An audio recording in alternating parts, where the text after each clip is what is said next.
అందరికీ నమస్కారం. నేను మీ శ్యాంప్రసాద్ రెడ్డి కోర్సుపాటి.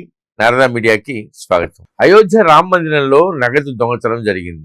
ప్రస్తుతం జాతీయ అంతర్జాతీయ మీడియాలో ఇదే హాట్ టాపిక్. యూపీ ఎలక్షన్స్ సమీపిస్తున్నటువంటి తరుణంలో ఈ ఘటన చుట్టూ ఒక భారీ రాజకీయ చక్ర వ్యూహం నడుస్తా ఉంది.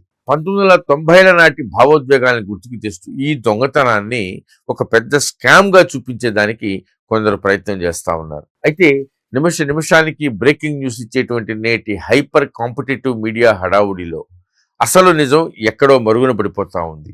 ఈరోజు ఈ వీడియోలో పొలిటికల్ అజెండాలను పక్కన పెట్టి ఈ వివాదం వెనుకున్నటువంటి అసలు సత్యాన్ని విశ్లేషణాత్మకంగా చూద్దాం. ఈ దొంగతనం దేశ రాజకీయాల్లో ఒక విచిత్రమైనటువంటి మార్పును తెచ్చింది.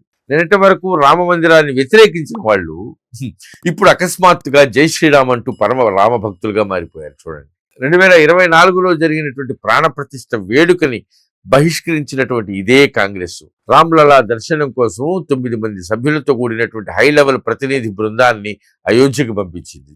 అప్పట్లో వేడుకకు దూరంగా ఉన్నటువంటి కేజ్రీవాల్ ఇప్పుడు ఈ దొంగతనం వల్ల సనాతనుల మనోభావాలు దెబ్బతిన్నాయి అని తెగ ఆవేదన వ్యక్తం చేస్తావు అయోధ్య రామాలయ దర్శనానికి వస్తున్నట్లుగా ప్రకటించారు. అన్నిటికంటే పెద్ద విచిత్రం ఏంటంటే 1990లో ములాయం సింగ్ యాదవ్ సీఎంగా ఉన్నప్పుడు 16 మంది కరసేవకులపైన కాల్పులు జరిపించి చంపించారు వాళ్ళని.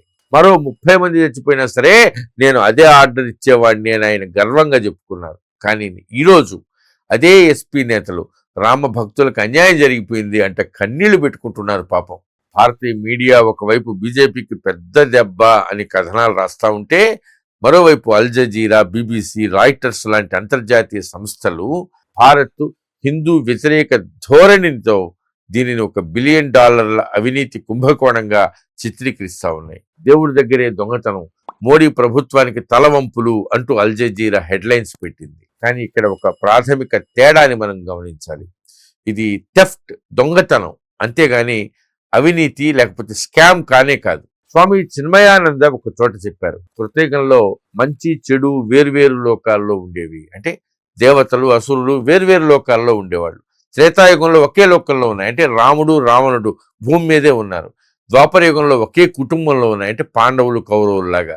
కానీ ఈ కలియుగంలో మంచి చెడులు అనేవి ఒక మనిషిలోనే కలిసి జీవిస్తున్నాయి అని ఆయన చెప్పారు. మనుషుల్లో లోభం, అత్యాశ పెరిగినప్పుడు చర్చిలు, మసీదులు, దేవాలయాలు ఎక్కడైనా దొంగతనాలు జరుగుతాయి. CP Ramaswamy Iyer committee report చెప్పినట్టు హుండీలో వేసేదాకా అది పవిత్రమైన డబ్బు, బయటికి దిగానే అది కేవలం కరెన్సీ నోటు మాత్రమే. పై స్థాయి అధికారులు ఈ తప్పుని కప్పిపుచ్చడానికి ప్రయత్నిస్తే అది అవినీతి అవుతుంది. కానీ ఇక్కడ దొంగతనం వెలుగు చూసిన వెంటనే ట్రస్ట్ కఠినమైనటువంటి చర్యలు తీసుకుంది. కాబట్టి ఇది వ్యవస్థాగత కుంభకోణం కానే కాదు, క్రింది స్థాయి సిబ్బంది చేసినటువంటి చోరీ మాత్రమే. ఒక సంస్థ యొక్క నిజాయితీ అక్కడ తప్పు జరగకపోవడంలో లేదు. అలా ఉండడం ఆదర్శం కావచ్చు, కానీ తప్పు జరిగినప్పుడు ఎంత వేగంగా స్పందించారు అనే దానిపైన మాత్రమే ఆధారపడి ఉంటుంది. గతంలో ప్రభుత్వ అధీనంలో ఉన్నటువంటి శబరిమల, పూరి జగన్నాథ్, తమిళనాడుల్లో విగ్రహాల దొంగతనాల కేసులతో రామ్ మందిర్ ట్రస్ట్ చర్యల్ని పోల్చి చూడమని ఏఐ టూల్ జెమినైని అడిగినప్పుడు అది కొన్ని ఆశ్చర్యకరమైనటువంటి నిజాలను బయటపెట్టింది. ప్రభుత్వ నియంత్రణలో ఉన్నటువంటి ఆలయాల్లో దొంగతనాలు జరిగినప్పుడు ప్రభుత్వాలు చర్యలు తీసుకోకుండా ఏళ్ల తరబడి జాప్యం చేసే గతంలో చివరికి కోర్టులు జోక్యం చేసుకుని విచారణకు ఆదేశించాల్సి వచ్చింది. కానీ రామ్ మందిర్ ట్రస్ట్ ఎవరి ఒత్తిడి లేకుండానే తానే స్వయంగా కొన్ని రోజుల్లోనే సిట్ విచారణ కోరింది. ప్రభుత్వ బోర్డుల స్కామ్స్ లో అధికారులు తమ పదవులకు అతుక్కుని పన్ను డబ్బుతో కోర్టుల్లో కేసులు వాదించుకుంటారు. కానీ ఇక్కడ ట్రస్ట్లో ఉన్నటువంటి ఉన్నతాధికారులు నైతిక బాధ్యత వహిస్తూ వెంటనే రాజీనామా చేశారు. రామ్ మందిర్ ట్రస్ట్ స్వచ్ఛందంగా గత 5 ఏళ్ల ఆర్థిక వ్యవహారాలపైన ఆడిట్కి ఆదేశించింది.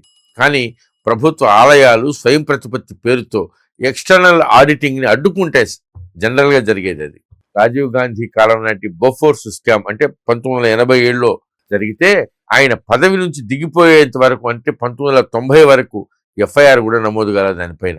కానీ ఇక్కడ జరిగింది వేరు. రామ మందిరం విషయంలో ఈ యాక్షను ఎంత మెరుపు వేగంతో జరిగిందంటే ఈ టైం లైన్ చూస్తే మీకే అర్థమవుతుంది. జూన్ 4న మందిర ప్రాంగణంలో ఉన్నటువంటి ఒక వాష్రూమ్లో 2 లక్షల రూపాయల నగదు ఉన్నటువంటి బ్యాగ్ దొరికింది. ట్రస్ట్ అధికారులు వెంటనే సీసీటీవీ ఫుటేజ్ పరిశీలన ప్రారంభించారు.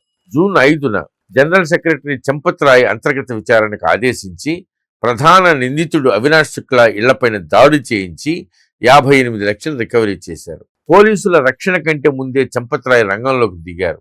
జూన్ 7న రికవరీ వార్త లీక్ కావడంతో బంగారం, వెండి దొంగతనం జరిగిందంటూ పుకార్లు వచ్చాయి.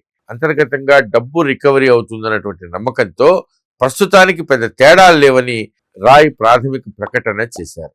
జూన్ 13వ తేదీన పరిస్థితి తీవ్రతని గ్రహించి కేవలం 6 రోజుల వ్యవధిలోనే యూపీ ప్రభుత్వానికి హై లెవెల్ సిట్ వేయాలని ట్రస్ట్ అధికారికంగా కోరింది. జూన్ 25వ తేదీన మనీష్ యాదవ్ అనే క్యాష్ కౌంటర్ ఉద్యోగి సీసీటీవీ బ్లైండ్ స్పాట్స్ ఉపయోగించి దొంగతనం చేసినట్లుగా సిట్ తేల్చింది. వెంటనే ఎఫ్ఐఆర్ నమోదైంది. అదే రోజు అర్ధరాత్రి మెరుపు దాడులు చేసి 8 మందిని అరెస్ట్ చేశారు. జూన్ 26వ తేదీన పరిపాలనా లోపాలకు పూర్తి నైతిక బాధ్యత వహిస్తూ general secretary Champat Rai, trustee Anil Mishra తమ పదవులకు రాజీనామా సమర్పించారు. చంపత్రాయ్ తన జీవితాన్ని దేశం కోసం అంకితం చేసినటువంటి ఒక ఆర్ఎస్ఎస్ ప్రచారక్. ఆయన నిజాయితీని ఎట్టి పరిస్థితుల్లోనూ శంకించలేం. పోలీసుల కంటే ముందే దొంగపైన చర్యలు తీసుకునేటువంటి వ్యక్తి ఆయన. కొందరు క్రింది స్థాయి ఉద్యోగులు చేసినటువంటి దొంగతనాన్ని రాజకీయ లబ్ధి కోసం దేశ ప్రతిష్టను, రామ్ మందిర్ యొక్క బ్రాండ్ ని దెబ్బతీసేలాగా ప్రచారం చేయడం ఎంతవరకు సమంజసం? వ్యవస్థలో తప్పు జరిగినప్పుడు దాన్ని కప్పిపుచ్చకుండా ఇంత వేగంగా స్పందించి తామే రాజీనామా చేసినటువంటి ఇలాంటి పారదర్శకత మరే ప్రభుత్వ బోర్డులోనైనా ఎప్పుడైనా చూసామా? ఇన్ని సంవత్సరాల్లో నిజాలు ఏంటో ఇప్పుడు మీకే స్పష్టంగా అర్థమైందని భావిస్తున్నా. దీనిపైన మీ అభిప్రాయాన్ని కింద కామెంట్ సెక్షన్ లో తెలియజేయండి. మరిన్ని నిజాయితీ గల విశ్లేషణల కోసం మన ఛానల్ని లైక్ చేయండి, షేర్ చేయండి, సబ్స్క్రైబ్ చేసుకోండి. జై శ్రీరామ్. ఈ వీడియో మీకు నచ్చినట్లయితే లైక్ చేయండి, షేర్ చేయండి, సబ్స్క్రైబ్ చేయండి. మీ అభిప్రాయాన్ని కామెంట్ల రూపంలో తప్పకుండా తెలియజేయండి.